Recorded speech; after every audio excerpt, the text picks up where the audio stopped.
Svakako je Alčevski dobro procenio.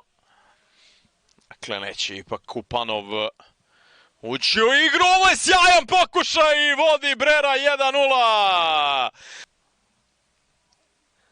1:0. Video je da je Davkov na, kažem, nekih 6-7 metara od gola vrlo lepo zahvatio loptu iz prve. Možda i Davkov mogao za niste pobjede u sezoni, osvojena 22 boda. Ovo je odlična lopta, velika šansa, 1:1 u 90. Pogledajte ovo, neverovatno, zaista, katastrofalna reakcija Naumčeskog. Prošio je loptu ovdje Naumčeski, a Webster to surovo. Zguro ili Gačevski, ipak Zguro. Gačevski u... Još jedan put napada s druga, ide ovdje Šabani. Šabani, Kompaore neće doći do te lopte, nova šansa, 2:0. Ubačaj u samu sredinu, imali ovdje igranje rukom, bit će kazneni udarac za Vardar. Evo sada prilika. Može li Milosavić biti precizan? Može. 30.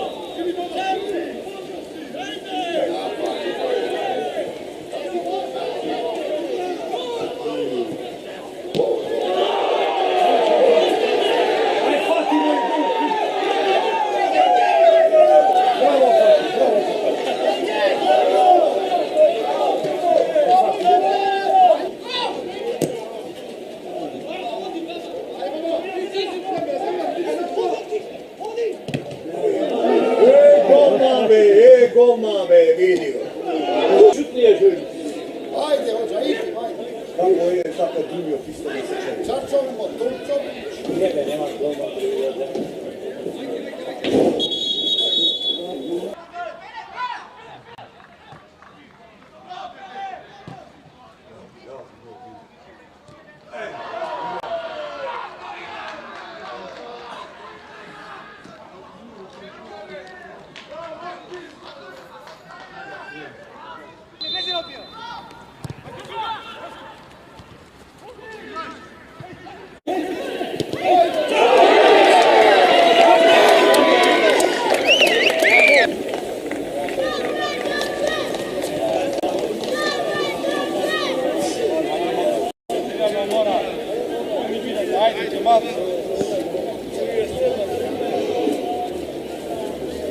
Teren si prema nalaza ovaj